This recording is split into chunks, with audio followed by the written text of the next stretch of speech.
Welcome everybody back into Nerd Sesh. As always, I'm Carson Brabber, and alongside me is Logan Camden. And even though we are sitting here waiting on Game 6 of what has been an incredible NBA Finals, we've got to talk about the NBA Draft because we are only a week away at this point.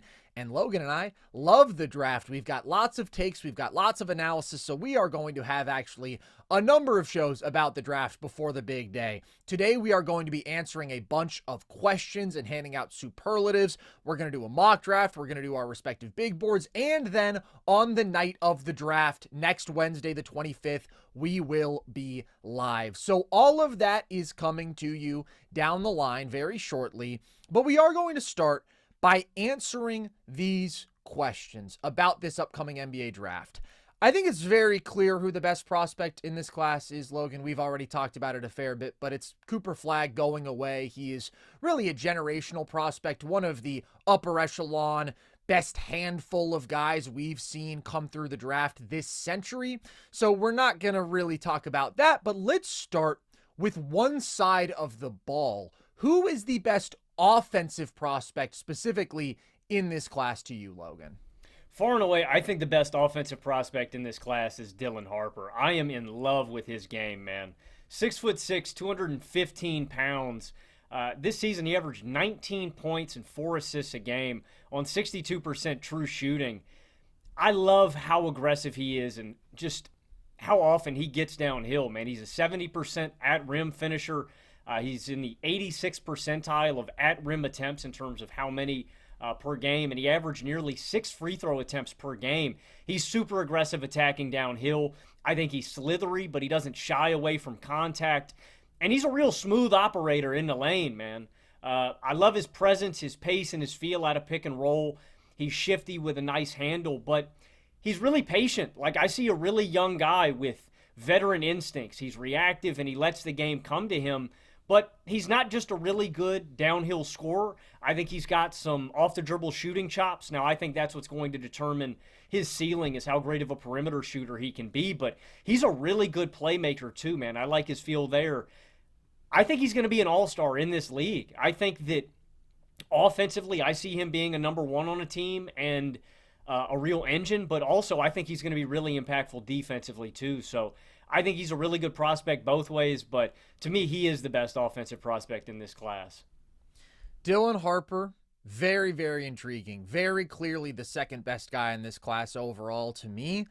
I think that he's my second favorite offensive prospect too, but he does make a really strong case. I will say he's not quite 6'6", he's 6'4.5". We have the official combine measurements now, so we don't have to go with those baloney college listings, but big point guard, really good length, 6'10" wingspan, and really like one of the best downhill guard prospects who you will see coming through the draft. The finishing efficiency around the rim is incredible. The volume of rim attempts, the rim pressure is exceptional, and he does so much of it with craft, with change in pace, with his ability to play off of 2 feet and finish effectively below the rim. And he has that great size, and he does have athleticism, but he's also got a phenomenal handle. He splits pick and roll at a really high level. He's got the crosses, he's got the in and out, he's got the change in pace, like really impressive downhill scoring ability. And then, as you mentioned, also a very gifted passer, not like an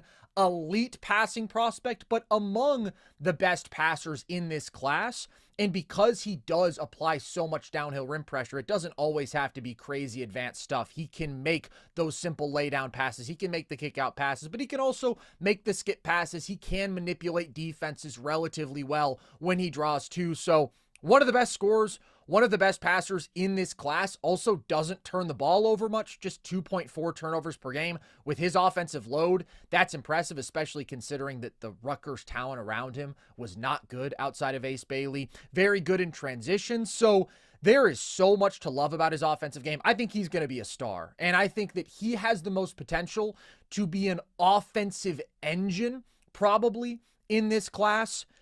I do still prefer Cooper Flagg slightly as an offensive prospect because I am so exceptionally confident in his floor, in his versatility, and his ability to be an extremely high-impact offensive piece in any situation. I do think that Dylan Harper has some off-ball potential. Like, he was a 37% three-point shooter off the catch, and we saw some flashes of him attacking closeouts and cutting, so that bodes well. But he has primarily been that sort of ball-dominant point guard. And then you mentioned, I mean, really the question with him is going to be his effectiveness as a pull-up shooter. Only 29% as a pull-up three-point shooter, which isn't too bad a mark, but it's not good. And he hasn't shown much of a floater game. He was inefficient from the mid-range. 75% free throw shooting is very solid. So you kind of have mixed indicators with him as a pull-up shooter. He's also got a pretty low release, but he does definitely have that ability to create space. Like, we've seen the footwork, we've seen the step backs from him. So I tend to think he's going to become like an average pull-up shooter, and I think that makes him an elite offensive player because of the downhill scoring, because of the playmaking, because of the ability to get to the line, and just the efficiency that comes with that. But Flagg is also a great offensive player. We'll talk about his defense in a minute because that is like his biggest calling card. But also, this guy produced 19, 7.5, and 4 on 48, 39, 84 splits, and really impressed as an offensive player as a freshman. Probably exceeded expectations there, which were already so high. And it is the floor with him, where he does everything at an above average level at the least. Like, he's going to be a seamless off-ball fit anywhere because he's got great feel. He's a great connective passer. His shooting indicators this year are really good, and I think that's the area in which he probably overachieved most. He was always considered a solid shooting talent, but his college freshman season was better than what we had seen from him in high school as a shooter. Over 38% from deep, 84% from the line. Not crazy volume, but those are really good numbers. Those make me confident that he's going to be a legitimately good shooter off the catch. And then he's a great cutter. He's a lethal play finisher. He is going to be an excellent transition scorer with a full head of steam if it's running the lane or if it's pushing himself with the ball. I think he has clear potential as a roll man, both as a scorer and a short roll playmaker. He can be excellent there with his size, his passing feel, and of course, his finishing ability around the rim. And then he's also a really effective creator. 90th percentile efficiency as a pick and roll creator. Really effective driver with a decent pull-up shooting game, but it is mostly that downhill ability. He's got nice body control with his size and his strength and his length and his frame. Got a nice spin move. Eats up free throws like Dylan Harper. Both these guys get to the line at an elite rate, which I love. That gives you a pretty high offensive floor. And he's a very gifted passer. I mean, he can make some skips. He can make some kick out passes on ball. He can make the reads out of pick and roll, can manipulate the defense himself to some extent. Also, big time mismatch attacking potential from him. 97th percentile post-up creator. As a big forward, he has an ability to leverage his combination of size and strength and skill to really punish smaller players when they get switched onto him. So there's just so much that I'm so confident in with him. I think the offensive ceiling with Harper is probably a little bit higher because he can just run pick and roll with such high volume, and I could see him racking up bigger assist numbers. At the same time, if Cooper Flagg gave me 25, 9, and 6, that wouldn't surprise me at all. And he does have the advantage of being that big physical forward who can leverage that size into some easier scoring opportunities, who can leverage that size as a perimeter shot creator, shooting over people. He's not a perfect offensive prospect, like specifically the handle does need to improve some, and he doesn't have that high-end explosive first step or that elite wiggle. You don't watch him and think, okay, this is one of the most naturally gifted, fluid, explosive scoring wings I've ever seen. He also could be a bit more efficient finishing at the rim, but he does get there a ton, and he is such a great vertical athlete there. I don't think he's a 28-point per game scorer. I don't think he's a Jason Tatum scorer. I know you've made that comparison, Logan. I think he can absolutely be that level of an all-around impact player, but I don't think he's going to reach the Tatum scoring numbers. But the elite efficiency, the versatility, the impact, just talking about the offense, while he's giving you 23, 25 points per game, I think is very, very likely. And I'm so confident in that floor. I'm really confident in his floor, too. The reason I go with Dylan Harper is just because the difference in archetype. I think that Flagg is going to step in and be a number 2 or a number 3 somewhere, where I think immediately Harper is probably going to be that primary ball handler, number 1 kind of guy. And that's why I think he's going to be a better offensive player, because I think his impact is going to be felt more as as the lead guy. I think he's going to be an all-star in this league. I look at him as like a floor like a better D'Angelo Russell, and this is just offensively, but like peak like a big Jalen Brunson. And I was trying to think of two lefties too, so something like that. Bias.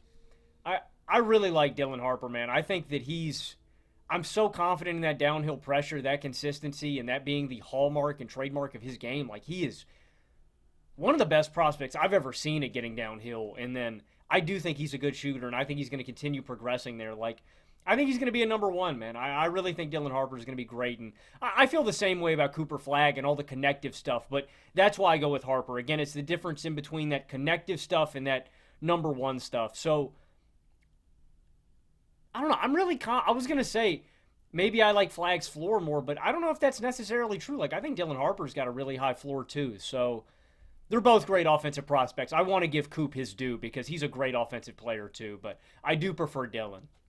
Definitely close on the offensive side of the ball. I would say that I'm a good bit higher, not just on Flagg's floor, but his portability, his ability to have that impact in any situation, regardless of who's alongside him, that versatility when you're talking about high impact cutting, high impact shooting off the catch, connective playmaking, the ability to be a really impactful and successful roll man. And then he can also kill mismatches out of the post. And then he can also run pick and roll for you, at least with some volume. Like, we know that he's going to be able to at least do that in spots and make the reads and beat you as a driver and maybe be a really good pull-up shooter too. There's just so many positive things there, and he's got such a high IQ offensively. I'm just a little bit more confident in him being really successful on the offensive side of the ball no matter what. But I see what you're saying with Harper for sure, because the ceiling is tremendously high. And there's a lot that he does really well. It's just not as confident in the off-ball value, not as confident in the outside shot. So I give Flagg the slight edge as an offensive prospect. Is there anybody else who really bears mentioning in this conversation to you among the best offensive prospects?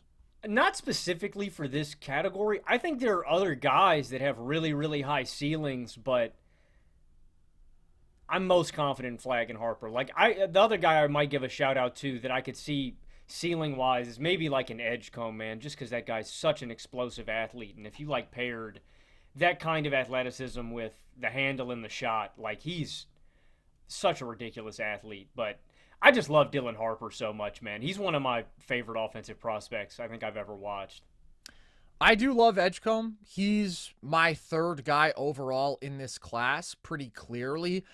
I think a lot of that is going to come from the all-around impact, though, the defensive value as a point of attack guy and making some plays off the ball, the elite positional rebounding, the transition stuff. I don't know if I see like that potential to be an offensive engine, but he's a great prospect for sure. Maybe Jeremiah Fears, too. Like, I really like Fears. He would be probably Fears more than Edgecombe just because I like his handle more. Like, I trust his, like, feel and offensive game. But I'm worried about his perimeter shot, too.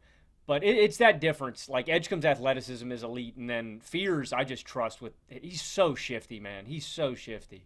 Fears is the guy who I was going to shout out. And he's a really interesting prospect because he's super young, like Flagg, by the way, who is still not 19 years old. Jeremiah Fears also is not yet 19 years old. And I think it's really a two-guy conversation. But if there's somebody who I could see reaching that ceiling of being like flat-out offensive star, high-level offensive engine, it would probably be him. He is another guy who, like Dylan Harper, just lives downhill, gets into the paint basically at will. I mean, just a fantastic handle, nasty hesitation move, really shifty, great quickness, really good floater touch. He can get to his mid-range pull-up. He gets to the line a ton as well. Really good navigating traffic. I mean, he can snake, he can decelerate. He's got nice footwork. He's got so much going for him. And then also, he's a pretty good playmaker who draws a ton of defensive attention. He just has more questions compared to Harper in a pretty similar archetype. Like, Dylan Harper's got a couple inches on him. So he's a significantly more efficient finisher around the rim, where Fears gets there a ton, but he only shoots 53% at the rim. Harper gets there a ton, and he shoots damn near 70%. So that's a difference.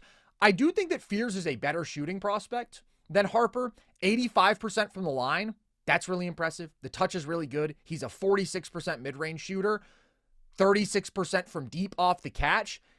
Fears has just struggled with the pull-up three. He's only a 28% three-point shooter this year, and he wasn't better than that in high school. So that is a concern. And then I mentioned Harper's really good at taking care of the basketball, not turning it over. With Fears, yeah, he's got a crazy offensive load, but he's averaging 3.4 turnovers per game. And I do think he's liable to give you some more questionable decision making. But let's say he does really figure out that pull-up three and clean up the decision making a little bit. Well, then you have a guy who, again, can also get downhill over and over again, has so much in his bag, so much shiftiness, has the mid-range shot making, has a lot of the playmaking, and he's so young. Shit so that you young. can't teach. Yeah, some guys just don't have. It's such a rare skill to have, to be able to get downhill like that. And he's really athletic, and there's just got, like you said, man, with Flagg, he doesn't have that, like, Fears is jittery, like, and it's a skill that you really can't teach. Absolutely. I think that both he and Harper, if they get to that level of being at least average pull-up three-point shooters, you're looking at guys who, in Harper's case, will be an offensive star, and in Fears' case, has a real opportunity to, but again, there are a couple more question marks with him. So he probably deserves a mention. I'm sure a lot of people would mention Tre Johnson.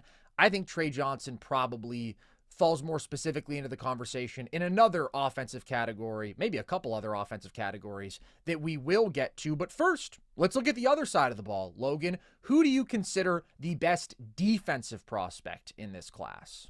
So I'll break it up into two parts. I think that Flagg is the best defensive prospect in this class, but I want to talk about the two primary defensive archetypes, wing and big. So ironically, they are going to be from the same team, but Flagg's one of the best defensive prospects I've ever seen.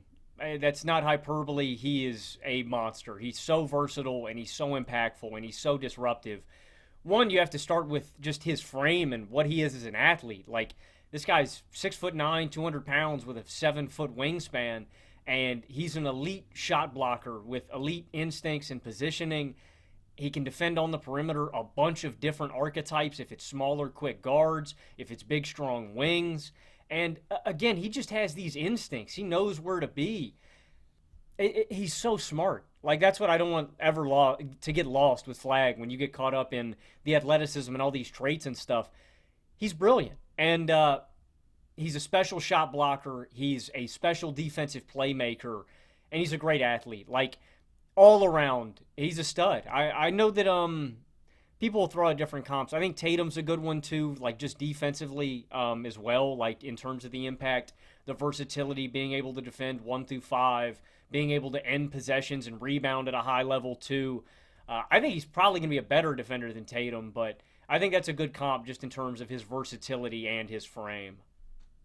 The defensive comp for me has always been AK-47 for Flagg, just because I think compared to a Tatum, we are talking about a different level of rim protection that you can get from Flagg. I think he has a potential to be the best shot blocking wing in basketball.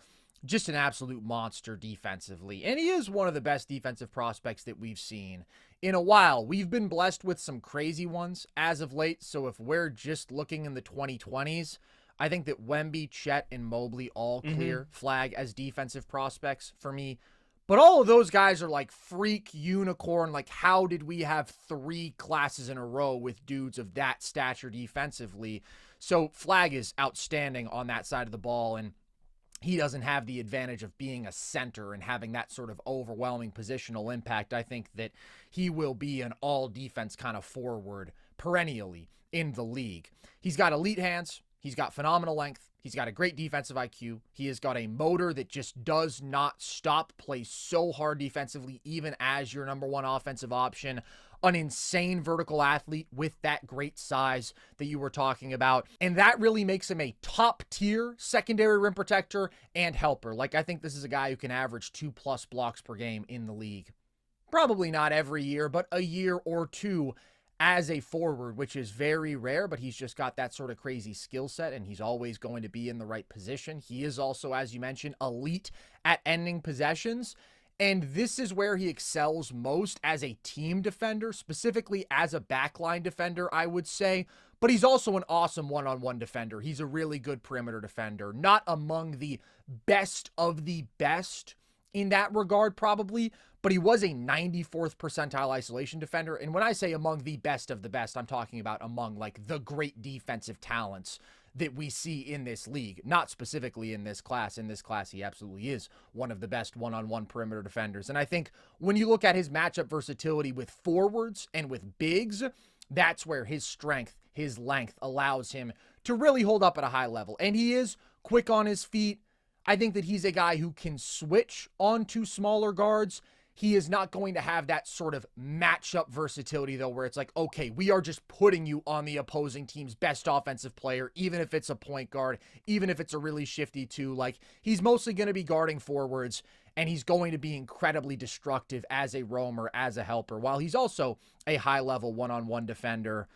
Just a freakishly versatile, talented, winning, impact kind of player on both sides of the ball, and truly, I think, one of the easiest prospects to find a fit for that we've seen in a long time, because he fits everywhere. I think he can dominate at the three. I think he'll be best as a power forward on both sides of the ball, but I could even see us seeing some Cooper Flagg small ball five in certain looks. I think he's that level of rim protector. I think he's that level of rebounder, and the offense you could get with him playing five out, just terrifying considering all of the different roles that he can fill for you. But his defensive value is the main selling point here. I think that can get lost with a lot of prospects. And like, he has a more established offensive game than, say, Chet or Mobley did coming out. But I always thought those guys were a little underappreciated. Both of them were my number one prospects in their respective classes. And in my opinion, among the best prospects that we had seen in years and years.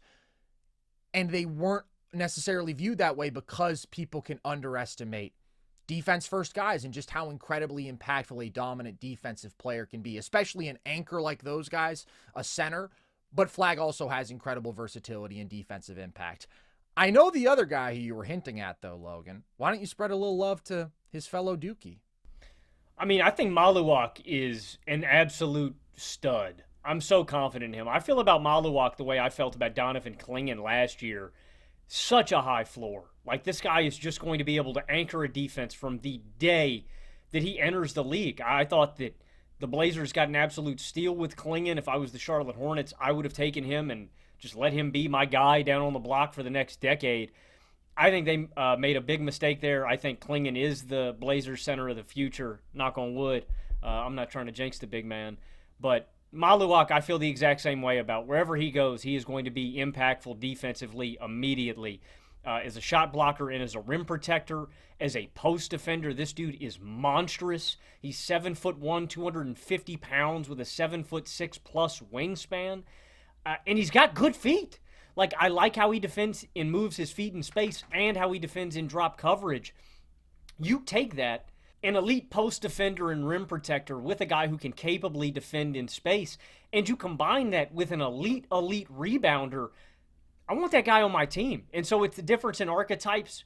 I don't think that he has the ceiling and versatility that Flagg does, but when you're looking at that big man archetype, that high-level rim protector, post defender, and rebounder, take Maluak. Don't overthink it. Like, I am just so convinced he's going to be good in this league for a long time. Carson, and when you look at rebounding beyond the scope of just defensively, he's a 99th percentile offensive rebounder as well, and his per 40 stats, 16 points, 13 boards with 2.5 blocks a night. Like, I just think Maluak's a stud, man. I want the guy on my team, and I don't think he's a bad offensive player either, man. I think he's got some legitimate touch.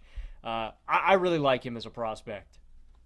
The touch is a big selling point, and we aren't talking about his offense right now, but that is a reason that I am even higher on him than I was, say, a Donovan Clingan. I think that there's more upside to tap into, although I did love Clingan. Smoothness and less hesitation, man. He's not as, like, Clingan's still, like, he doesn't want to shoot. You know, Maluak at least can go up with it a little more confident. He's younger. He's got a lot less basketball experience. There is a different athletic ceiling. There's a lot to love about Maluak, and I do think I'm higher on him than most. But you make a good point about Clingan. I was thinking about that today. Like, how did he fall all the way to 7 in that class? Tijon Salam went over him, man. I don't know, man. It doesn't make sense to me. It really doesn't make sense. But again, we talk about maybe some of those defensive anchors, really high level, high floor defensive impact guys getting undervalued. I do think Maluak is one of them. I mean, truly insane measurables. 7'1", 7'7" wingspan, 250 pounds, strong frame already. Another guy who is not yet 19 years old, one of the youngest players in this class. He's an elite defensive talent. I think that you laid a lot of it out, but he's another high motor guy, competitor. He is a versatile pick and roll defender. He's got really solid mobility. He'll play up at the level. He'll switch some. He can get out in space and move. He's got super active hands. I want to be clear. He's not like high level mobility like I was talking about with a Chet or Mobley. Like those guys were freaks in that area, but definitely above average, well above average for a guy with his sort of insane size and length and strength. And he didn't have a monstrous block rate in college this past year, but you see the rim protection ability. You see his ability to make some incredible recovery blocks. I think he absolutely can be an elite rim protector, can be an elite rebounder. And the guy started playing basketball at 14 years old, man. So you have to think that a lot of these things on both sides of the ball are just going to continue to develop positively. I think that he is a very, very good shout out as an honorable mention to Flagg, who I do think is the best defensive prospect in this class. There are some other good guys who I think probably at least deserve a mention. I think that Thomas Sorber is a guy who you look at, and he's got a 7'6" wingspan, 6'9.5", 260, really good post defender, really good drop big, and he's got solid mobility. So he's another guy who you got to be pretty confident in translating defensively. And then Colin Murray Boyles, I think, is another guy, 6'7", with a 7-foot wingspan. A lot of people have sort of called him the Draymond of this class, which I think generally chill with Draymond comparisons, but he's got great versatility in terms of his pick and roll coverages. He's got elite defensive effort and instincts. He is super switchable, defended the post really well, strong, really good rebounder. Not a guy who is going to be an anchor for you, not going to be an upper echelon rim protector. Again, doesn't have like center size. He's only 6'7", but a really, really good all-around defensive player. So those would probably be the guys who I would give a mention to. Carter Bryant, another good defensive talent. There's definitely a lot of good defensive players in this class, but to me, Cooper Flagg is number one. How about the best scoring prospect in this class? Who is that to you, Logan?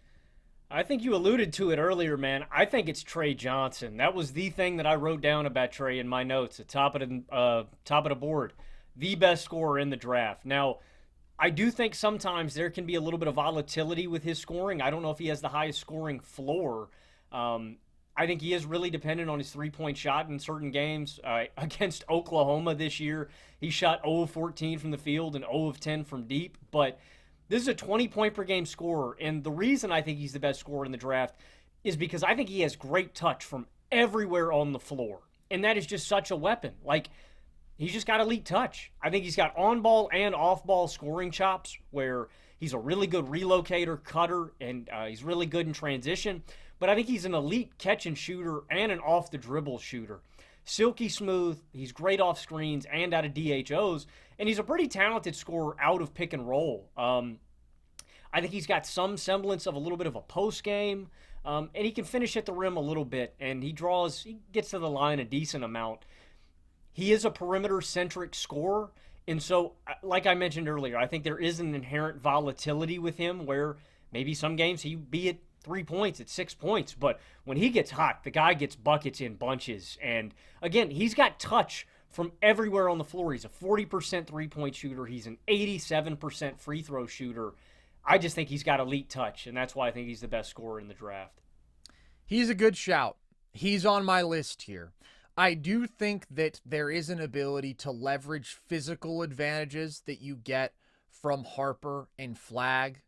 In Harper's case, just with his ability to force his way down to the rim. And some of it is definitely craftiness too. But again, athleticism there and great positional size where he's just so effective in the paint. And Flagg being 6'8", being as skilled as he is at that size, being able to play out of the post with that sort of efficiency. Like, those guys have more avenues to easy offense than Tre Johnson. And so there is more volatility with him. But the guy can absolutely get a bucket. I mean, elite shooter, 40% from deep on 7.5 attempts per game. And you mentioned how elite the free throw shooting has been. So I don't think there's any question this guy is, like, at worst, the second best shooter in this class. He is phenomenally gifted there, and he does it off movement, off screens, off the catch, in transition. Absolute weapon to pull from beyond the arc at a moment's notice. And he shot over 38% on threes off the dribble. He's got a step back there, so he can create the space from beyond the arc. He can do it off ball. Just really lethal as a shooter. Dude, also, that's what I think is sorry, not to cut you off. Ahead. That's what I want to emphasize. That's crazy. Off the dribble, like that is an insane stat. And the fact that he's still a 40% three-point shooter with how tough his shot diet is, I think it makes it all the more impressive. I agree. You also mentioned the post game. He was an 86th percentile post-up scorer. That is not an insignificant part of his scoring arsenal. He has got a lethal fadeaway. He's been effective there. And he's got a scorer's mentality, that's for sure. I mean, he wants to go out there and pour buckets on you and stretches as much as he can. And I actually think that he's a solid playmaker too. Not an upper echelon guy, but solid there. Can do some of the basic stuff. The thing is, his inside the arc scoring to me, again, is not nearly as solid as what we're getting from a Flagg or from a Harper. Only shot 51% at the rim. Doesn't get there a ton. Not a great rim pressurer. Not a good rim finisher at this point. Doesn't have a dynamic first step. And so you do see him settling for a lot of like tough runners in the lane. He doesn't have that sort of high-end craftiness, ability to change pace, play off 2 feet, all this stuff that a Dylan Harper does have. And so he's just not that effective scoring in the lane. He's got the handle. He's got the shot making. He does definitely jack up some tough shots. I do think part of that is circumstantial. But absolutely, this is a guy who I can see scoring north of 20 points per game in the league. That being said, I think that I'm still down to Flagg and Harper for this one. And I think I'm going to go with Flagg because of the versatility and all the stuff that I've talked about. It's not going to be a Cooper Flagg sweep, but I do think that he starts 3 for 3 on these superlatives for me. It's just the guy who I'm most confident in. Do you think that's crazy?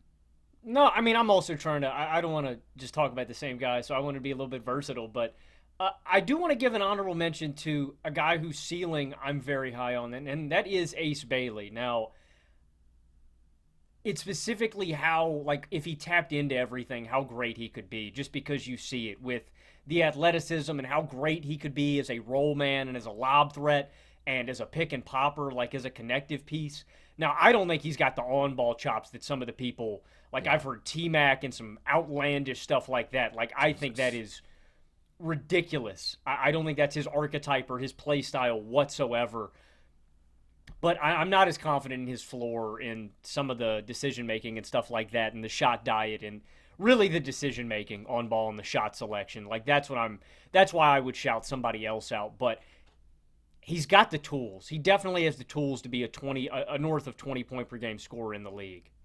I just don't think that he has the self-creation potential to get up into like the mid-20s. I think he could give you 20 by just I think if he played right, like he's got the connective stuff, yeah. Well, he's just an incredibly gifted shot maker, and the more that he translates that into being an absolute weapon off ball, a la Michael Porter Jr., who's curling around screens, who's making threes at a high volume, even off movement, even when contested, and who's maybe weaponizing his shooting gravity and turning that into some cutting opportunities for himself where he can be a really effective finisher. Like, that's where I think he can be a super positive offensive piece. For me, the handle is just a real problem. The inability to get to the rim off the bounce and some of the struggles dealing with pressure and just repeatedly resorting to, okay, can I make a tough midi? That is really concerning when you're talking about projecting to being any sort of like primary or even secondary offensive creator, not to mention the decision-making stuff that you mentioned and just really negative assist-to-turnover ratio, being a weak passer. There's a lot of stuff with Bailey that does concern me.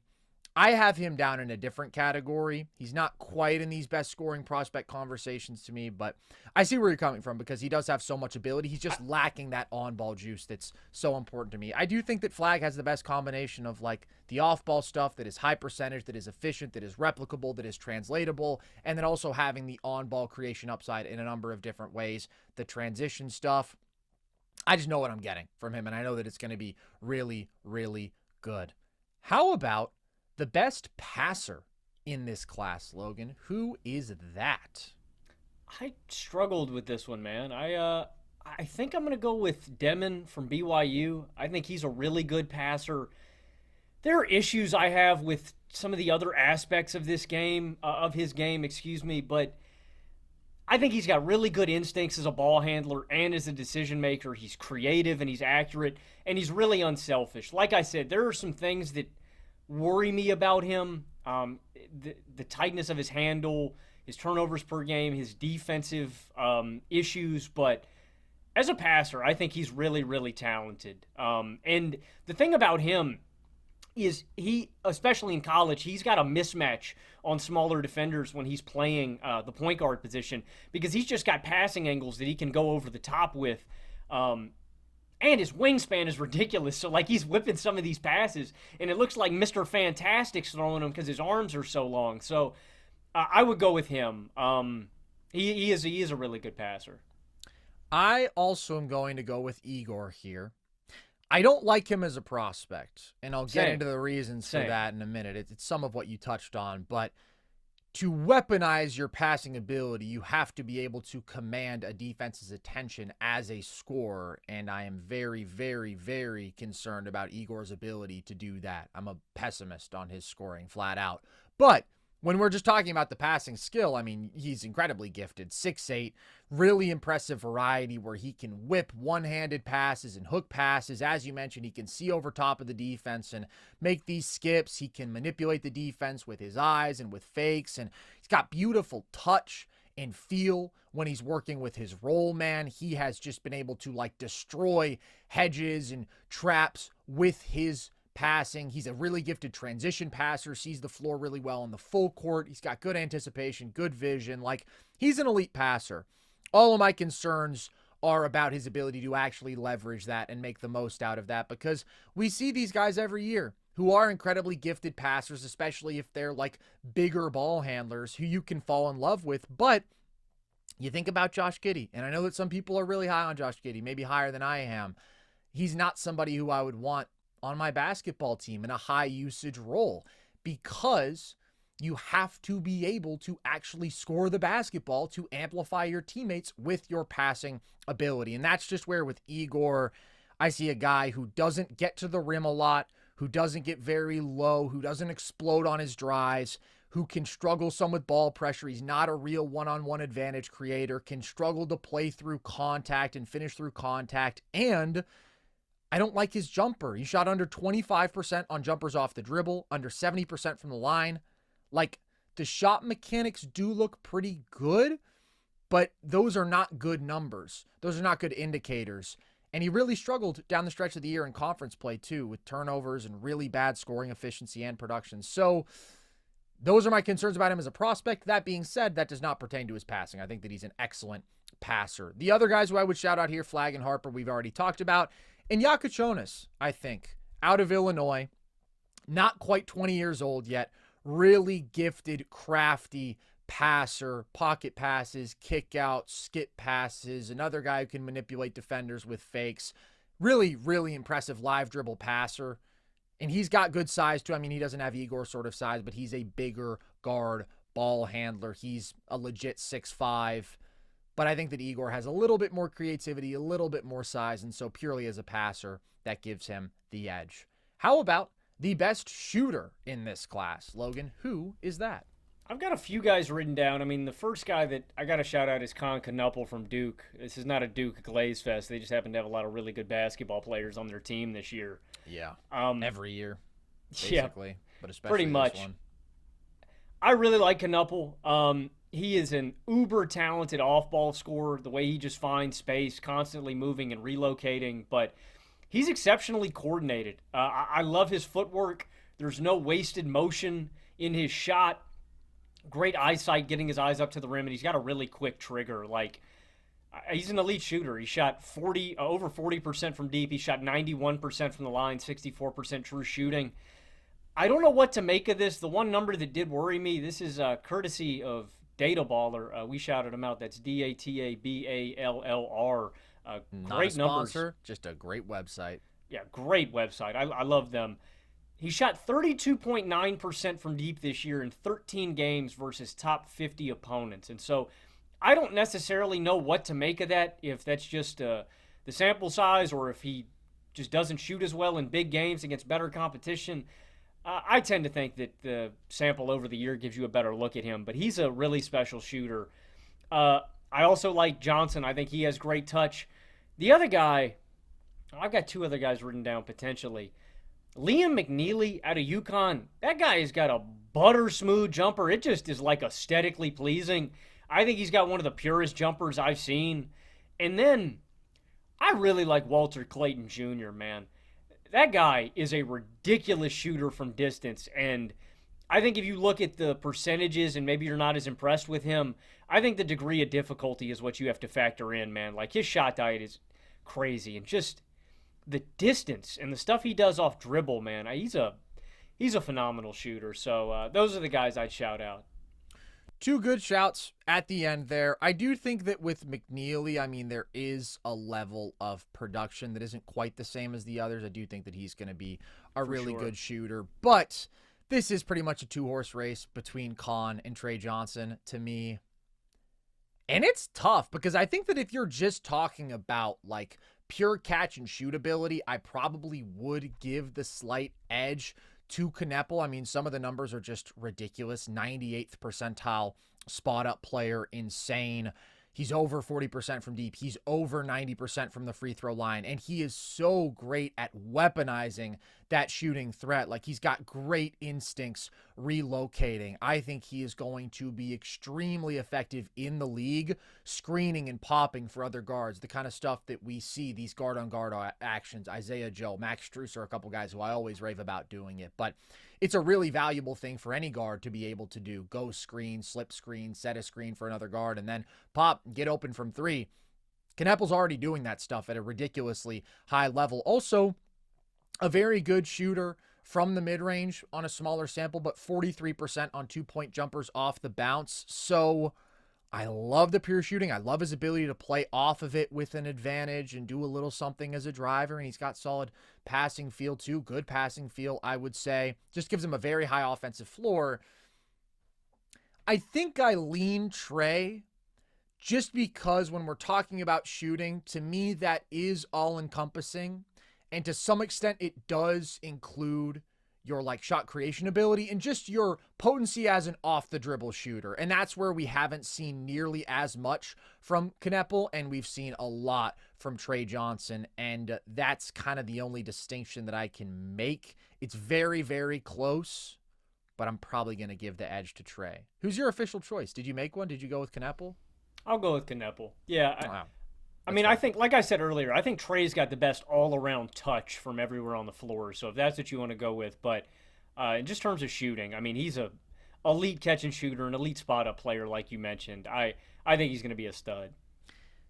Yeah, Kneppel is an insane shooter of the basketball. I just think Tre is also an insane shooter. I think that they'll both be among the best in the league there.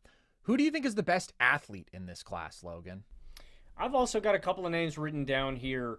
The first guy I think we got to start with is VJ Edgecombe. I mean, that dude must have like springs in his shoes or something, dude. It's actually unreal. I can't believe some of his highlights, man. Just go on, like, watch the first 2 minutes of a YouTube highlight tape. He is got just ridiculous bounce. He's pause. He's a problem with a runway, man. He can. What are you insinuating? I'm doing the spring sound. This is a family program, Logan, and I think too often you forget that. I think he could be an elite transition scorer because of how effective he is with a runway. Like, you just give this guy space in the lane, and he's off. I think he's going to be a problem as a backdoor and a baseline cutter. Because of his verticality, he's a really great rebounder too, but I think he's got upside as a lead scoring guard potentially because of his explosiveness in his first step. Like, there's some real pop there. So he's one of my picks. I would also say Carter Bryant is a ridiculous athlete too. You're talking about in transition. Again, he's a problem with a runway. I really like Carter Bryant. And his fluidity, too, his coordination as well. Defensively, I think he really weaponizes his athleticism at a high level. And then the other guy I had written down here, too, was Ace Bailey, because he's a really good athlete, too, in terms of explosiveness and verticality. I mean, I should shout out Cooper Flagg too. I guess Cooper's a stud athlete. Like, I don't want to just overlook him because he's the best prospect in the class. I think I'm going to go with Edgecombe, but him and Carter Bryant are my two favorite.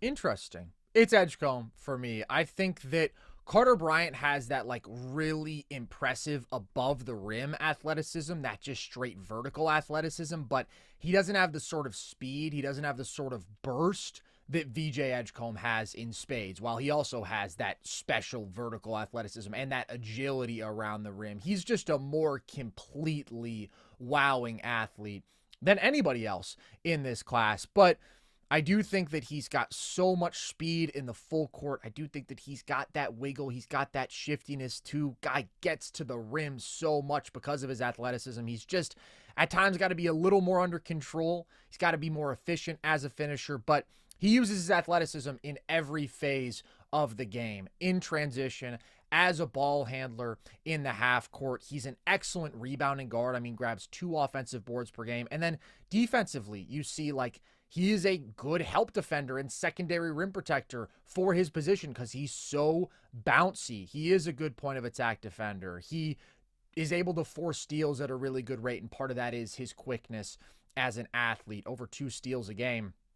I really like Edgecombe all around, and I think a lot of his intrigue as a prospect is born out of his athleticism. I said this a while ago when we were talking about just the top prospects, but I tend not to like player comparisons just because everybody's different, Logan. You know, just like snowflakes, we are all unique, and the same is true for NBA prospects. But sometimes you really do see shades of somebody. Who do you see? Because Oladipo.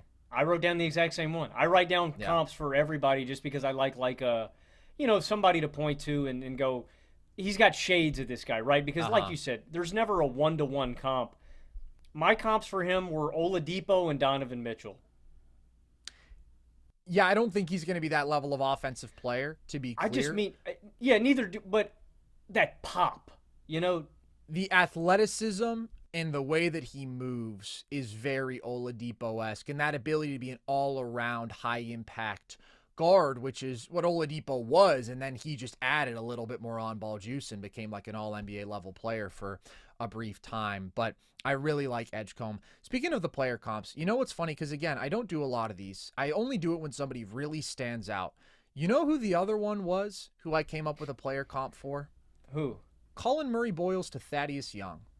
I watch him and I see so much Thaddeus Young. Maybe it's because he wears 30 and Thad wore 30-some, but like the lefty, left-hand dominant, you know, like the driving, the being a pretty skilled face-up guy, solid passing feel. I think that he's a better defensive talent, and, you know, maybe not even the level of offensive talent that Thaddeus Young was, but it's just very similar aesthetically. I wrote down 3 for him. Who? The 2 I'm most confident. I wrote down Montrezl Harrell was the first one that I wrote down. I don't see that. And then like Jay Crowder. I don't see either of those. I see Thaddeus Young. I think the driving game, the face up. I couldn't think of a good lefty. That's why I went with Trez. Thaddeus Young. Nah, Trez was like baby Shaq, bro. Trez was dunking everything around the basket. He was a one-of-a-kind experience. But shout out Colin Murray Boyles, and shout out VJ Edgecombe, who is the recipient of the Best Athlete honor. Who do you think is the most underrated lottery talent in this class, Logan? So I've got 2 names written down, but I'm going to go with the guy that I'm higher on, and that is Walter Clayton Jr., man. He makes me feel, and I say underrated lottery because I don't see him mocked in the lottery at all. I see Walter Clayton get mocked in the late first round, and nobody really views him as a high-end prospect, but I do. And I think the reason that he's not getting as much attention is for 2 reasons. One, his age. People are going to look at Walter Clayton as a prospect, and they're going to go, this guy has played 4 years of college ball. He's 22 years old. We know what we're getting. That's kind of why I like him. I feel like he's a pretty sure thing as a prospect. It's his age and it's his at-rim finishing. He was a 65% at-rim finisher this year, but he's like 55% and below his previous 3 seasons. So they're not super confident in that translating. And I would say his explosiveness and athleticism. He's not like a super explosive high-end athlete there. And let me be clear when I say this, this is not a one-to-one comp. When I see Walter Clayton Jr. play, he reminds me of Damian Lillard. Now, I don't think he's going to be Damian Lillard. I think he's going to be like Andrew Nembhard. I think that's a more realistic comparison for what he could be in the league. But he's got great feel and instincts. I love his basketball experience, that he's played so much college ball. And he's a great shooter and a dynamic scorer. I think that you're getting one of the best shooters in this class. You're getting a guy with veteran poise and feel and experience, and a guy that could probably step in and run your bench unit immediately. And I think he's got starter upside. He's got flaws, like I said, that I mentioned earlier, but I like him defensively too, as much as you can for a guard. I think he's disruptive and active in passing lanes. I really think he's an excellent screen navigator. I'm really high on him. And so, again, there's a few reasons why I think people aren't looking at him as a lottery prospect. I think that's just wrong, man. I think he's a guy who is going to be impactful immediately and has a higher ceiling than I think a lot of people anticipate. Interesting. I wouldn't have even considered him for this question. I would have considered him a guy who is being viewed as not a lottery talent. I see where you're coming from. A lottery is high for me, and I think you pointed out a couple of reasons that people are lower on him, and part of it is definitely the age. I also do think that there are some things that do put a ceiling on him offensively, though, when you talk about the athleticism, when you talk about the finishing, and I don't think that I'm as high on his defense as you are. I think that's an area in which he's probably going to get hunted some and just has a hard ceiling as a small guard, 6'2" with a 6'4" wingspan. So when you're talking about him coming in and being a bench point guard, absolutely. I think that he has an offensive skill set that you have to be pretty confident in translating at some level. There's not lottery upside there for me, nor is there like the sort of two-way skill set. Because there's a couple guys who are older in this class who I'm really high on and who I think are probably getting undervalued because of their age. But I'm more certain in their ability to be sort of like matchup proof, versatile on both sides of the ball. Whereas like Walter Clayton Jr. just has the small guard tax, which is tough, but it's a very real thing in today's NBA. It's hard to be out there as a small guard. I just think he's a ball player. I know that's a cliche, man, but like I think Clayton's a big game player. He's bout it. He balled out during the tournament, and I think if we're looking at the first months of the season, I think Walter Clayton could be doing something comparable to Jared McCain if he's given the opportunity. We could be talking about him like that early on to the season. And I'm not making that comp in terms of play styles, but more in sort of his immediate impact last year. I think we could be talking about him early on into the season next year. I like it. I am going to shout out a guy who is definitely higher on draft boards, but still not quite high enough, in my opinion. I have Maluach as my number 4 prospect. And he's pretty much a consensus top 10 guy, but normally I feel like you see him more in the back half of the top 10, more in like somewhere between the 6 to 10 range. I think that he is in such a bankable archetype because I think that he is going to be an elite defensive big, and I think he is going to be a versatile defensive big. I think that he is going to be an extremely efficient play finisher around the rim. I mean, 99th percentile efficiency score off the roll. He had a true shooting percentage of 91 as a roll man, and he's a really good screener, and he's strong as hell. So physically, I mean, he's just got A+ marks. And then the separator is the touch. Like the fact that this is a guy who's already shooting over 75% from the line. Really like his touch in the lane. I think that obviously there's still a ways to go before you can like say that this is a guy who's going to be able to shoot from the perimeter whatsoever. But I also don't think you can rule out that possibility. And regardless, that touch finishing in the lane when you're also 7'1" with a 7'7" wingspan and his frame and his athleticism, that alone is so impactful. And I mentioned this earlier, but the guy's been playing basketball for 4 years. So when he has that sort of floor, because of the things that he already does so well that are really valuable from a starting center in the NBA, and then you think about what he can grow into more, what we've seen flashes of, and what there's opportunity for him to develop just with more reps, I think the guy's a stud. I do too. I'm super high on his floor. I think he has room to grow and get better.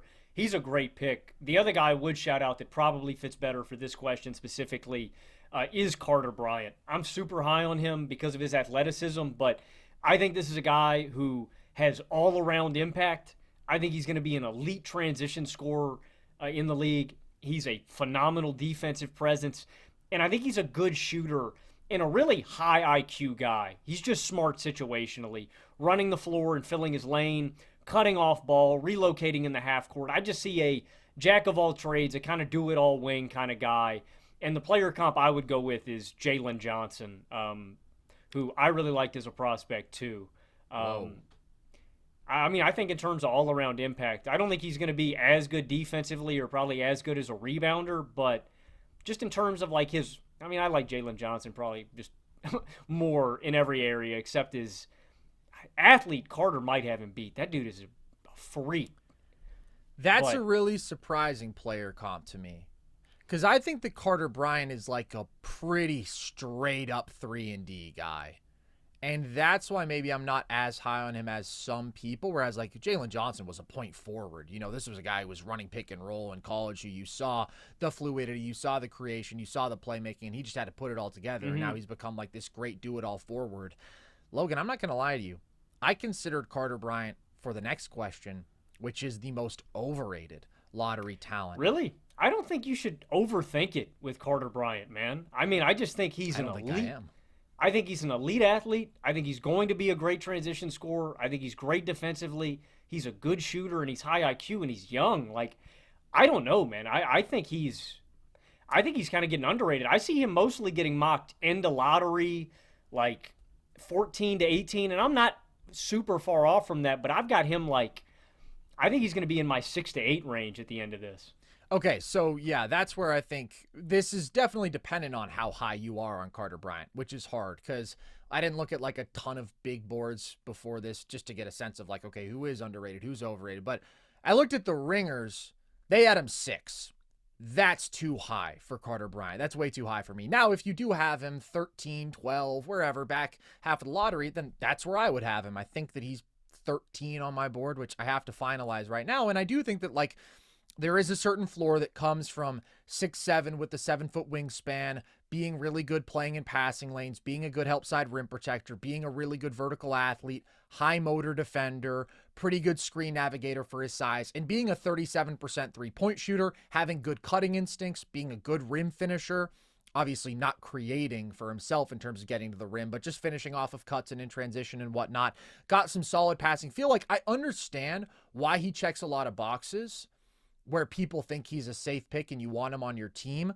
I do think, though, that like there is kind of an exceptional lack of offensive skill if this is a guy you're talking about picking in the 6 to 8 range. And I'm not saying that because everybody who you're taking in the top 10 has to have some star potential. It's not that. It's if I'm going to take you in the top 10, I need to know if you're going to be in this 3-and-D wing archetype that like you have some ability to attack off the bounce. You have some ability to really punish closeouts. I'd like to be a little bit more confident in your shooting than I am with Carter Bryant, who really has very little production to speak of. He was 70% from the line. He was better than that in high school. Like, I think he's going to be a solid to good three-point shooter, but most of his shooting was stationary off the catch. It's not like you're like, okay, this is an upper echelon shooter. I do think he's a very good defender, but even there, like, doesn't have elite quickness. This is where maybe we differ on his athleticism. I think he's a great vertical athlete, but that's only useful in certain situations. I don't think he has that sort of quickness that would be a differentiator both on the offensive and defensive ends. He's also really foul prone, averages almost 5 fouls per 40. So maybe just with more reps, playing more minutes, he'd be a little bit more careful there because, again, he just didn't have a super big role this past year. But I don't know. I just think we've really seen very little off the dribble from him as a driver, as a jump shooter, basically everything being created for him. So I see the high floor. I just think there's a lower ceiling there. I just don't think that's his role. But what I'm saying is if you're going to be a really high impact wing in today's NBA, it's not straight up stationary threes off the catch. You have to be able to attack closeouts and put the defense in rotation. You have to be able to do what a Jaden McDaniels does, right? Like, the game is more complex. It demands more of role players than ever before. This isn't your like 2016 3-and-D wing ask. There has to be more layers to your offensive game than that. And I'm not confident in that with Carter Bryant. For him to be a top 6 or 8 kind of guy, if you want to take him 11, 12, 13, 14, then I'm good with it. I don't know. I just think I think he does a lot. I think he's really versatile and impactful, and I think he does a lot of connective things. I wouldn't draft Carter Bryant if you need that polished offensive piece. I would draft Carter Bryant if you need a guy to slide in on the wings and do a lot of different things at a high level.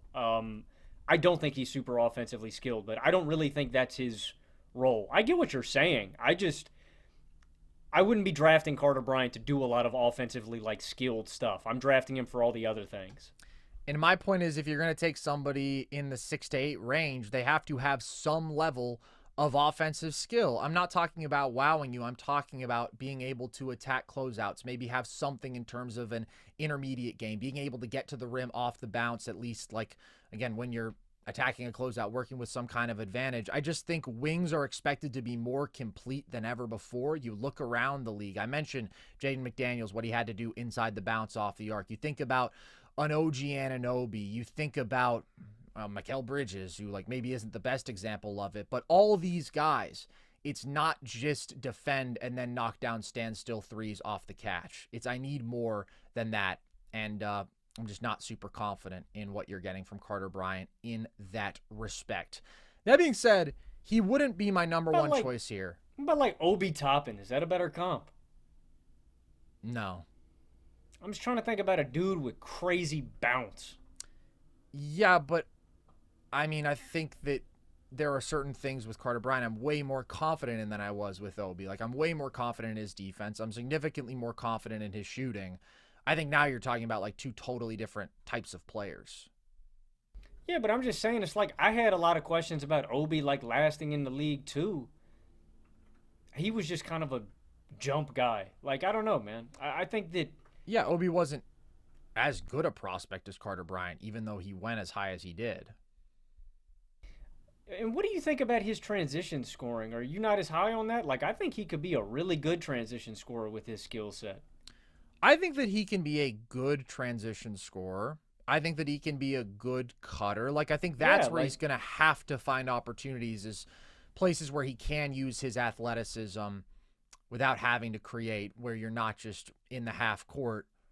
But I don't necessarily view that as a big-time weapon for him, maybe. Yeah. I don't know. I do. I don't know. He's pretty high IQ. I think he's a good off-ball mover. I think he's a good off-ball mover, too. But, again, it comes down to being able to make plays off the dribble. We can go through all of these good 3-and-D wings, man. Even an Aaron Nesmith, right? This is a guy who can knock down shots off the dribble, who can get into the mid-range a little bit. DeAndre Hunter is a guy who has to be able to create for himself off the bounce. And I'm just thinking about these good, not great wings, but it's if you pick them 6, 7, 8, okay, long-term, you'd be happy with that. I don't see that level of offensive ability from Carter Bryant. Maybe I'm wrong. Some people are really high on him. I have some concerns there. That being said, he still wouldn't be my top choice. My top choice would be Igor Demin, as we've already talked about. And I think that I've kind of discussed this thoroughly. It's really the concern about him being a good scorer, which he has to be, because defensively, he's going to be mediocre. He's a decent defensive playmaker, but just not a good athlete. They're not driving super quick on him. On his feet. He's getting beat off the bounce or driving through his chest. I think he's going to be a big-time liability. I think he's going to get attacked. And then when you have the scoring concerns and you have the shooting issues, in conference play, he averaged 9.8 points per game with 3.2 turnovers on 47% true shooting. I just think to succeed in his archetype, anybody, if I am worried about you being a defensive liability, I have to really believe in your offense, or at least really believe in the ceiling. I have to be more confident in your offense than I am with Igor to be willing to draft you highly, even bordering on the top 10. And this goes for both sides of the ball, man. It's more of a problem to be a liability than ever before. We've beaten that drum over and over again in these playoffs, but if you are somebody who can't make a play off the dribble, who can't knock down a shot off the catch, defenses will treat you accordingly, and your team will be playing 4-on-5 offensively. If you cannot defend, you will be put into action over and over again, and you will be exploited and targeted regardless of your position, and you have to be able to give huge positive value on the other side of the ball to justify that. And with Igor, I do see mediocre to bad defense, and I see an offensive archetype that people fall in love with a lot that rarely actually pans out. The dazzling big passer who can't score, it's not for me as an archetype. That's a good shout. I would say Ace Bailey, not because I like things about Ace Bailey's game, but the way people talk about him is like on a similar level to Cooper Flagg, or that he's going to be a star. I just don't see it. And so it's not that I don't like Ace as a prospect. I like a lot about him as a prospect. It's more, I think a lot of people are way too high on Ace. Ace is interesting because I think that a year ago, I think that 6 months ago, 8 months ago, there's no question that what you're saying is true. And now I think that there's still like a faction of Ace truthers, but I think there's just as many people who are like Ace Bailey is bad. And so I think that to some extent, like, we've reached a point where nobody's really putting him in those top tier conversations. It's more like you think he's maybe the 3rd to 7th best prospect or whatever. So I would choose him for this next category, which is the biggest boom or bust prospect in this class. And when I say boom with Ace, I still don't mean like what people maybe envision for him or what some people still think he might be, right? Which is, you were saying, Tracy McGrady, Kevin Durant. That's not there, man. Like, I understand people see big guy, tough shot maker, but no, the handle is a problem. The inability to get to the rim is a problem. The negative assist to turnover ratio is a problem. His shot selection is a problem. His issues dealing with pressure and guys getting up in his dribble and being physical with him. This is all a problem. And as I talked about, that's why, like, this isn't a guy who you're going to be entrusting your offense to as a primary option. What I've been saying for a while now, the vision for Ace Bailey is MPJ offensively with plus defense. He is an incredibly gifted shooter off the catch, 80th percentile efficiency there. He can do it off movement against contests. He is an effective cutter. He's a really good above the rim athlete, so he can finish well. Like, the potential for him to be an elite off-ball offensive player is there. And then defensively, he's got really good tools. He's 6'8" with a 7-foot wingspan. He's a very good positional rebounder. He averages a steal and 1.3 blocks per game. So much of Ace Bailey's success hinges on his willingness to play a role and to play the right role. And that's a question. If the shot selection improves, he buys into being this elite off-ball weapon, cutter, shooter, high-level defender. He could easily end up being a top 3 player in this class because a guy who can just like slide in and make 40% of his 8 3-point attempts a game and do so without demanding the ball a lot, and then go on the other side of the ball and be a secondary rim protector and defend multiple positions. Like, that is a player who every team in the league would sign up for every day of the week as their 3rd best player or whatever. But he has to actually do those things. And I'm concerned because I see a guy who goes out there and plays like he thinks he's the toughest bucket in the world. And he goes out there and he tells everybody, yeah, maybe that's a bad shot for you. You don't work on that shot. I work on that shot, which I understand is a hard-ass thing to say.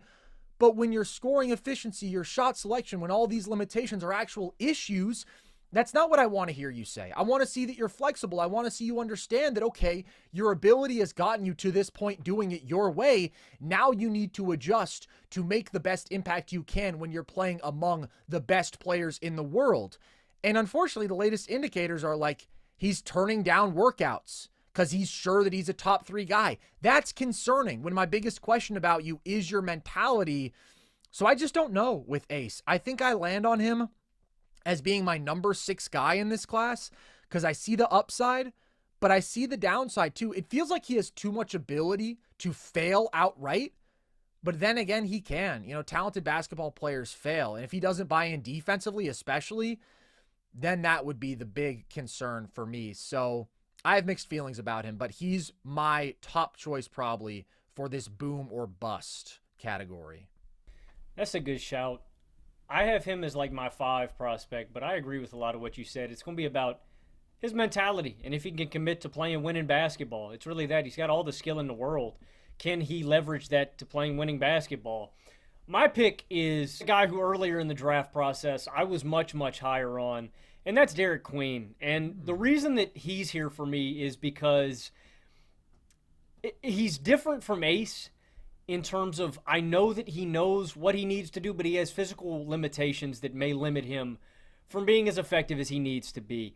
I think he is a fantastic athlete for his size in terms of agility, fluidity, body control. Like, it's ridiculous. He's got super impressive footwork, the gathers, the Euro steps, the finesse. You know, he's got elite touch on layups, hooks, turnarounds. He's an ambidextrous finisher.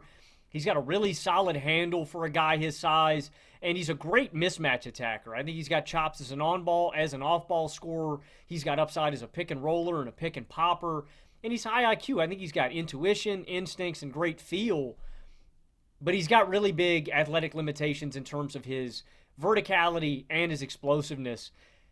I think he's really limited by how great he can be as a defender and as a rebounder. Like, there's just a lot of guys that served him buckets at the 5 spot in college, and I'm nervous about guys just feasting on him. They use this as a bit of a stereotype for guys, but he is a bit of a tweener in between being a 4 and a 5. Mm-hmm. A Cat, for example, right, where he's got like all the size and stuff, but he just too slow to defend 4s. You know, not vertical and strong enough and impactful enough to defend 5s, and so I do worry about him. And I don't mean that again as a direct comp, but just as being a defensive liability positionally. It does scare me. So there's a world where I could see him being an offensive superstar, but he just gives you back what he gives you on the offensive end to where you don't want him on your team. So I still like Queen, and there are a lot of things to like about him as a prospect, but I am worried about his shortcomings. He's a super unique player. And what I said when we first talked about him a few months ago is that he feels like a modern take on a throwback power forward. And what I mean by that is he has like that power forward size and build. He's a little over 6'9". He's thick. He's agile, but he's ground bound. And so he has those aspects of the modern skill where he can play this face-up game. He can isolate, and he's got this really cool blend of the power and the handle and the agility and touch and body control, and he gets to the line a lot. He gets to the rim a lot, and then obviously like the passing feel and vision is a fun part of it too. You wonder, like, could he sort of be a hub there? And all that stuff is really cool, but then you just have to think about his limitations that come from being this ground-bound 6'9" guy who is going to be a 0 as a rim protector, who's a really good rebounder, and he's got good hands, but like, that's not somebody who can anchor your defense. As a center, it's very hard to find him a role on that side of the ball. And then offensively, there is a lot to like, but he shoots 35% on 2-point jumpers, 19% on 3-point shooters. You think that his touch is better than that. He's 75% from the line, but I do think he needs that jumper to be a hit because definitely, in my opinion, like the face-up isolation power forward who does to some extent live on tough 2s, no matter how skilled you are, you're going to struggle a lot to succeed in that archetype when you're also struggling defensively. So I definitely see where you're coming from with the boom or bust, because like there is a world in which the jump shot really works out and the rim pressure, the driving is just that great that he becomes an awesome offensive player. I don't know. It's tough. Like, I think he's an end of the lottery kind of guy. So if you're talking about him as the 6th, 7th best prospect, that's a little bit too high for me. He's about 11 for me, I think, right now. I think that's about right. And like, and the other side of that coin is he's so poor defensively that he just can't make it. Like, I could see both worlds. Or maybe he lands somewhere in the middle and he's like just good enough offensively to hang around on a bench. I don't know. He is so damn skilled for such a big dude. Like, I'm really intrigued by Queen, and so I would still take a chance on him if I was picking around there, but I am worried a little bit more about his deficiencies than I was earlier in the process. It's an interesting choice. I know that I already said Ace, but I have a couple more guys who I want to shout out here because they basically fall into the exact same mold. One of them I already talked about with Jeremiah Fears, who I think is a very talented offensive player, but there are some swing factors with him, with the pull-up 3-point shooting, with the rim finishing, and with the turnovers. So much ability, but he's got to really clean up those things because you know that defensively he's going to be targeted. He's 6'2.5" with a 6'5" wingspan. I think he can be okay defensively when he wants to be. He's got a solid defensive IQ, but there's some motor concerns with him and just some downright physical limitations. And I was talking about this with Pablo Escobar, shout out, on the State of the League podcast the other week, and he was like, I'm out on small guards. And basically his thinking is like the threshold offensively that you have to reach is so high. There's so few guys who can do it that it's just not smart. It's not good calculus to say, okay, I am going to bet on this small guard being a success unless they're like an unusually good defender for that size, because they're going to get attacked defensively and you have to do so much offensively to balance that out or even outweigh it. So that's where like Fears is a top 10 guy for me in this class, because like the downhill pressure, the offensive upside is so significant. But I can also just see a world in which like he doesn't figure enough of the offensive stuff out and he's not somebody who you want in your rotation, or at least certainly starting. Because to be a small guard starting, you have to be a really good offensive player if you're going to be a defensive liability. I kind of feel similarly to that about Jace Richardson too. I think that was a good breakdown. I'm not as high on him nearly as I am Fears, but Fears is another good shout for this question too. Yeah, I'm not as high on Jace, definitely. I don't think that he's a lottery guy, so I don't really see the boom as much with him. I do think he's an offensively talented guy, but it's like with Fears, I want to be clear. I do see the boom. I see a world in which he turns into a star. Definitely. In a way that I only see about a few guys in this class, but I also do see the flip side of that coin and the downside. So I think overall I'm higher on him than most. Like I saw the Ringers board had him at 19. I think I'd have him at like 8. Wow. I have him, let me see my board. I've got him pretty high too. I've got him at 8 as well. But I can also see where the concerns come from. Similar thing with Jakucionis. Like there's so much I love about him offensively. I mean, very productive, 15, 6, and 5 on 59% true shooting. I think he has a really impressive ability to create space for his step back three, and he's got good size.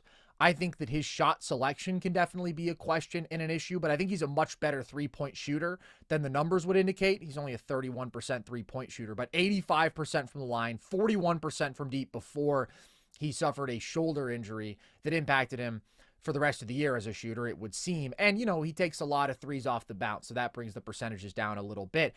Like, I can see him becoming an elite shooter. I think the touch is there. I think the shot creation from the perimeter is there. And even without him being a really efficient three-point shooter, he was still an efficient scorer because he's an excellent finisher at the rim. Very crafty, 65% at the rim, which is great for a guard, especially like an exclusively below the rim guard. And he gets to the line a ton, over 5 free throw attempts per game. So those are all really positive indicators.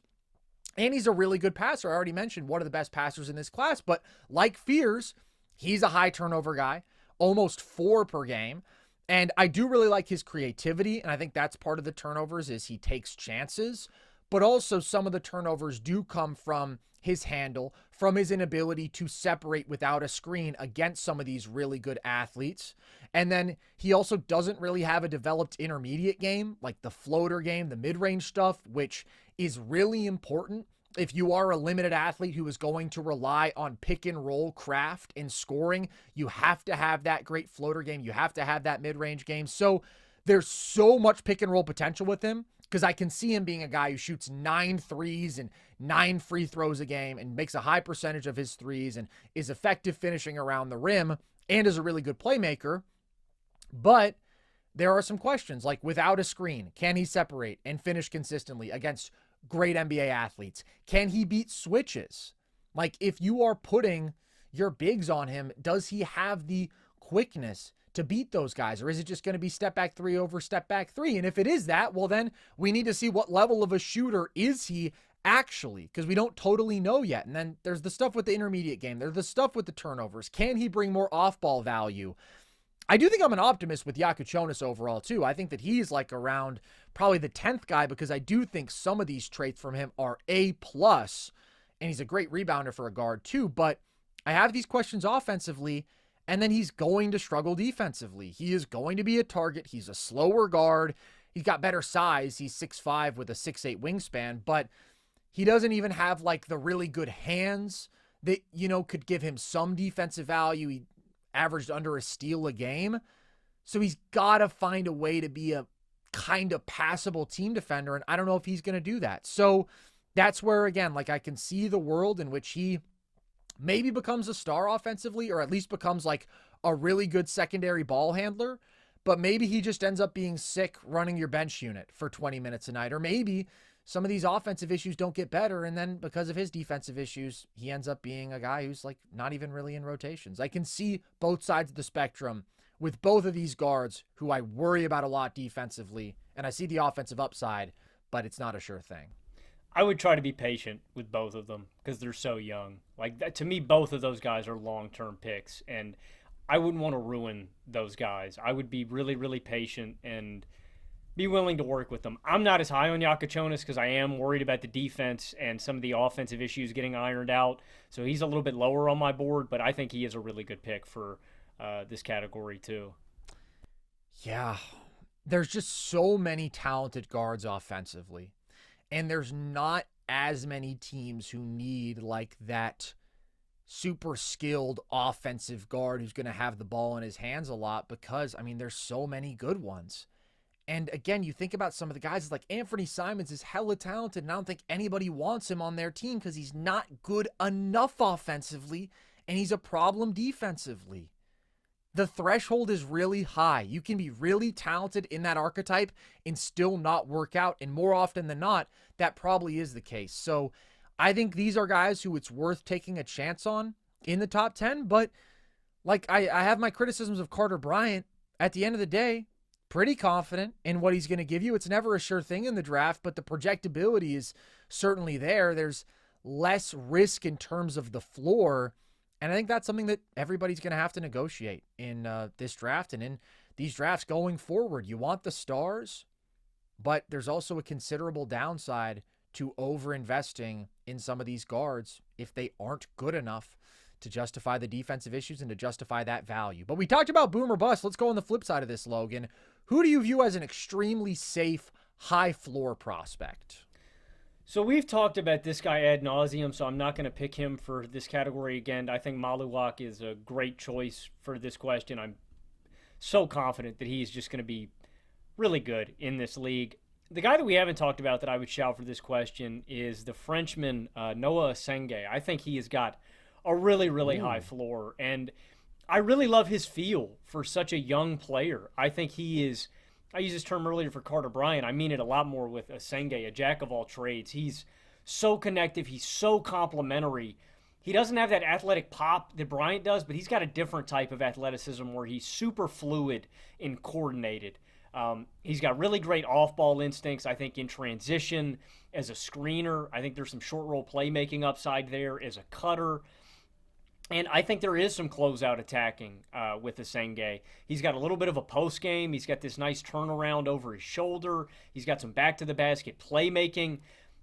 The selling point to me is just his efficiency as a basketball player. He is efficient with all of his offensive touches. He is making a quick decision. He is doing something with the basketball, getting to the rim, getting to his shot, finding an open player. And then defensively, he is a long, rangy, and versatile and impactful defender. I think he's a good rim protector, if that's on ball, if that's help side, if that's as a trailer. And I think he's got chops as a perimeter defender too. So Asenge just does so many things at a high level. I think he's a high IQ guy who understands space and has great basketball instincts. Offensively, he needs to improve his shot and he needs to improve his handle, but he does so many other things at such a high level. I'm just confident that he's going to be an impactful winning basketball player wherever he goes. It's interesting that you chose him for high floor, in my opinion, just because Really? I do think there's more questions. I mean, obviously, he's a young, long Frenchman wing, and we know that the league is in love with those guys right now. I just think, like, there's a real world in which this guy is flat out an offensive liability. Like, 25% from three. I don't like the mechanics. I think his shot prep is inconsistent. He's got some bad misses. He can be erratic there. The free throw percentage, 73, is like kind of encouraging, but still not great.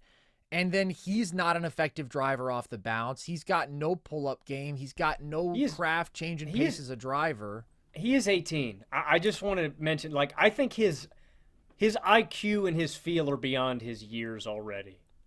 I just think when you're talking about floor, his being 18 isn't really a factor, because floor is what can we bank on? What do we know is going to translate? And I'm not saying that I'm out on Asenge. I'm just saying I have some real questions about him that make me less confident in his floor compared to some other guys who, like, I do lean on the older players for this category. And I don't think that's any coincidence. Like, these are the guys who, yeah, maybe aren't going to go as highly because they are older, and so maybe the ceiling isn't as high. But there's two guys who stand out to me here. I'll shout out one of them, and then I'll shout out the other one for the next category. But Cedric Coward, I really, really like. And this is a guy who's almost 22 and only played 6 games this year at Washington State. So if there is a question, it would be like he hasn't really faced that high-level competition, because before that he was at Eastern Washington. But my God, does he check so many boxes for what I'm looking for from a wing at the next level. He's 6'6" with a 7'2" wingspan. So he's got elite size and length for a wing. Like, those are J-Dub measurables. Extremely efficient. At Washington State, he shot 71% on twos and 40% on threes. Again, that sample size is small, but the full season before that at Eastern Washington, 69% on twos and over 38% on threes. So those are phenomenal numbers. I think he's a pretty elite three-point shooter. He's got a mid-range pull-up game off of closeout attacks. He's got really fluid shot mechanics. He does the connective stuff. He's got good passing vision, good feel there. He's a high IQ offensive player, takes what the defense gives him. Like, he's sort of the epitome of the type of wing I was talking about earlier when I was raising some of my questions about a Carter Bryant. Like, the guy who can put the ball on the floor, take what the defense gives him, make the connective passes, knock down a mid-range look, get to the rim when needed, like, has an elite three-point shot that he can weaponize inside the arc and as a passer. That's what I think you get from Cedric Coward.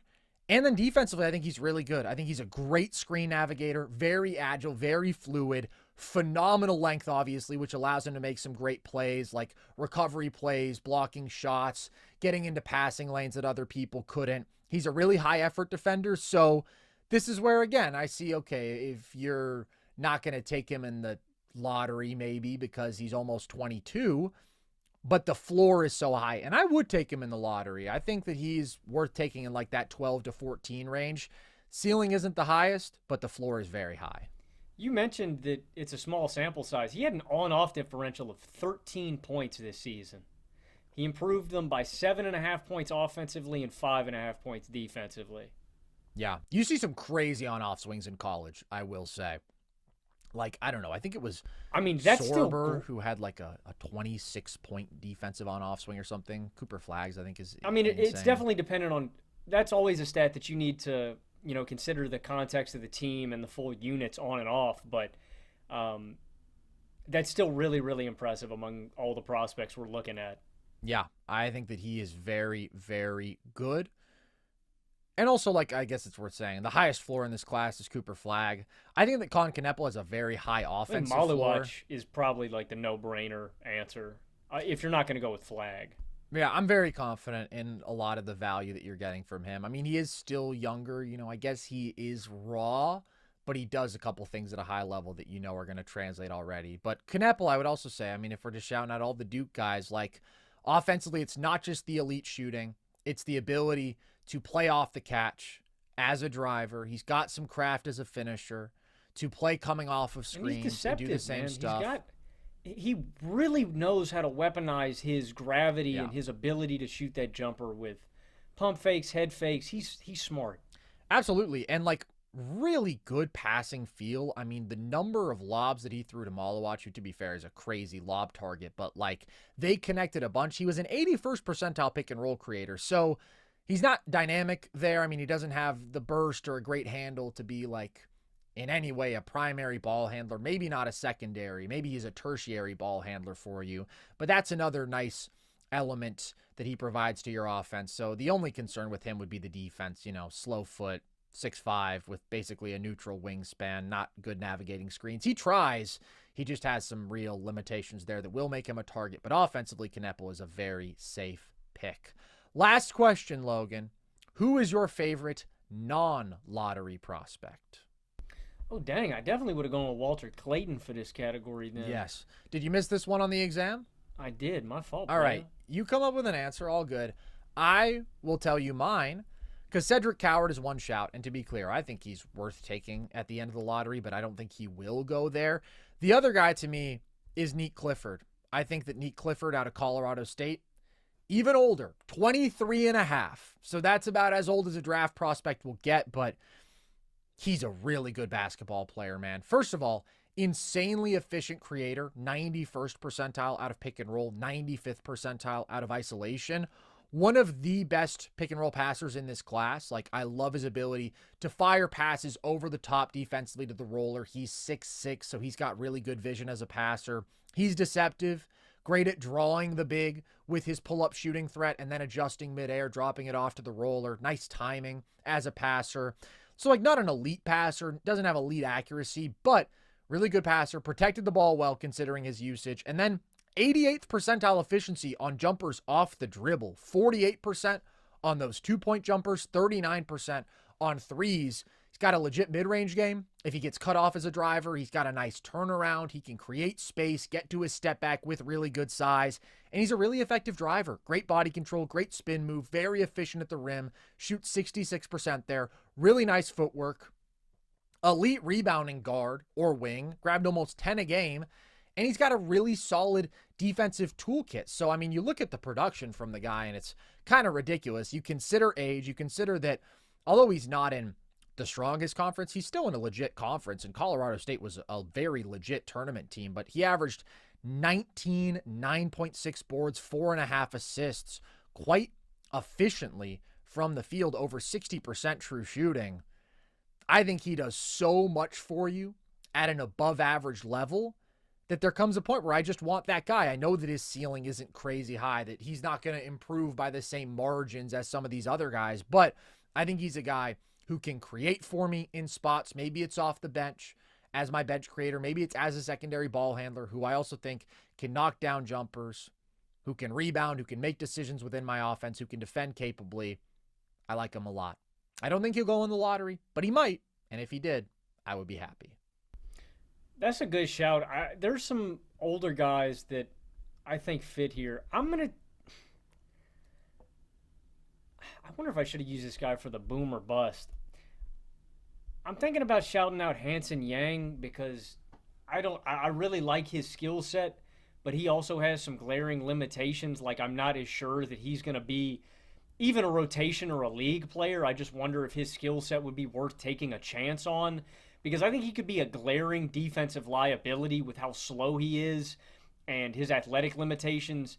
You know, as a big man, it's really important that you can defend the pick and roll and just defend little guys in space, and he is really slow-footed. He's not super agile. He's not a great vertical athlete, so you're getting very little defensive impact. And just as terms of a basketball theory, I'm just really low on centers that aren't super defensively impactful or major liabilities. And so, like, Danny Wolf is another guy that I thought about giving a shout out to here, but I worry about Danny Wolf even being viable because of his defensive limitations, and I kind of feel that way about Hanson Yang. But there is a lot to like about Yang offensively where, I mean, he has got impressive footwork and coordination for such a big guy. This is a really big player. 7'1", 250 pounds. He's got Euro steps, post spins, up and unders. He's an ambidextrous finisher, and he's got some promising playmaking and passing.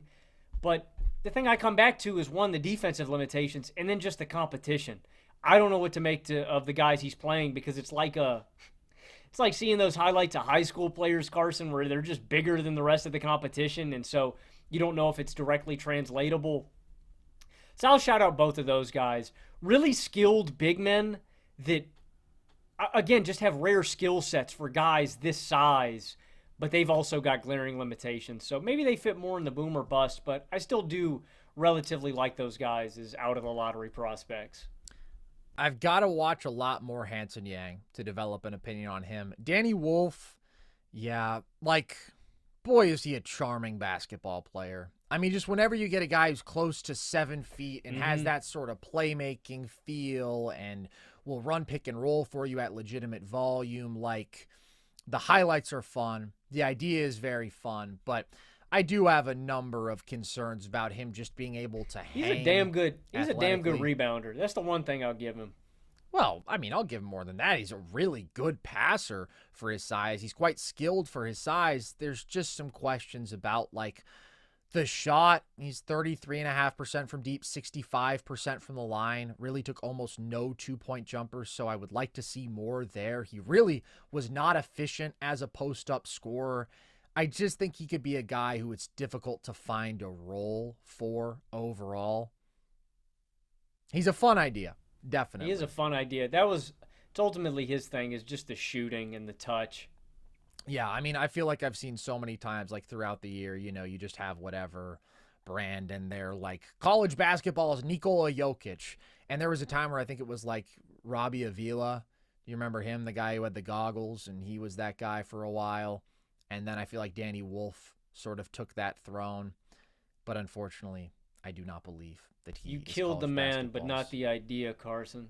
I don't think we killed the man. I think that Nikola Jokic is doing pretty well for himself. I go out on a limb and say that. Pretty damn good. There you have it, folks. There are our draft superlatives, but like we said, the draft discourse is certainly not done yet. We've got more to say. We've got more rankings. We'll incorporate our thoughts on all of your teams and who makes most sense for them. And we will be back talking about the NBA Finals before any of that, because we've got a show after Game 6, and we'll see if we have a show for Game 7, and we'll see if Game 7 even exists. Looking forward to all of that. Hope that you guys are here to enjoy that journey with us. If you want more of our content, you can find it all across our YouTube channel, all of our video essays and video breakdowns, and, of course, all of our full episodes, draft, NBA Finals, and otherwise, the live post-game shows. It's all on YouTube and all across all audio platforms. If you just want to listen to the pod, you can find that wherever. You can also follow us across social, TikTok and Instagram at NerdSesh, Twitter at Nerd_Sesh, and you can join our Discord if you want to be part of our community there and chat with the gang. And with that, as always, appreciate you guys. I've been Carson Brabber. I've been Logan Camden. And this was Nerd Sesh.